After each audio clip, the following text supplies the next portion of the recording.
The woman pushes a thick wooden log into the cold lake and using it as support slowly swims to the middle of the lake. Then, estimating the right spot, she takes a deep breath and dives straight into the dark water. Swimming, she reaches the sunken plane in which she had traveled.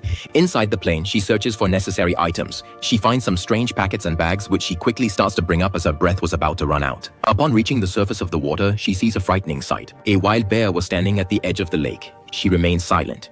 She stays in the lake, waiting for the bear to leave because she doesn't want to become its prey. Then she saw the bear was approaching her fallen companion and started sniffing him. Seeing this, she panicked and began splashing the water vigorously to draw the bear's attention towards her. However, the bear paid her no mind and turned the man over. But when it realized the man was dead, it lost interest in eating him and slowly returned to the forest. Seeing this, the woman breathed a sigh of relief and returned to the shore. She quickly opened the pack to check and found it was filled with money, which was of no use in this unknown dense forest. Then she dragged her deceased companion's body and buried it in the ground. She had no time to mourn because she needed to survive and get out of this jungle. Just then, seeing the money filled, an idea came to her. She took out glasses from the bag and used sunlight to set the money on fire. Finally, the money served a purpose as the warmth from the fire filled her body with the will to live. Now, the most essential thing to survive in the jungle was clean drinking water. She crafted a container from some broken metal pieces and boiled the lake water to make it drinkable. With the water problem solved, she jumped with joy. After drinking water, she needed to find food. She tied a thread to a twig to make a fishing hook and started fishing. But as soon as a fish got hooked, the weak thread broke, causing her entire plan to fail. Now she had no choice but to...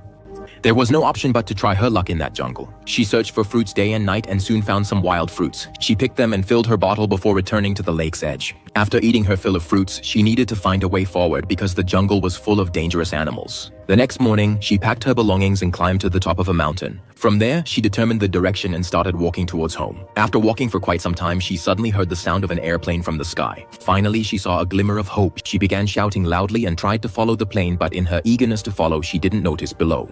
She wasn't paying close attention and consequently fell into a deep 100-meter pit. Upon regaining consciousness, she realized her legs were trapped under heavy rocks. Slowly, enduring immense pain, she managed to free her legs and attempted to climb using the cave's rocky walls. However, her body was significantly weakened and she couldn't utilize her strength effectively. Fortunately, while exploring, she discovered a path leading out to a large rock. Carefully, she moved along the rock, but suddenly the stone beneath her foot gave way, causing her to fall. When she awoke once more, her body was covered in numerous injuries and one leg was fractured. Yet, enduring the pain, she persevered with the aid of a sturdy stick. Limping with the help, she continues to move forward. Unfortunately, all her belongings had fallen into the cave. She had nothing to eat or drink, which made her feel despondent, but the will to live drew her towards the sound of water in the distance. She found a river, which was her last hope. She put a thick log into the water and started drifting along with the current. She drifted for quite a while. Her life was in danger, but by the grace of God, she reached a shore where kind mountain people rescued her. This woman, who narrowly escaped death, finally regained consciousness.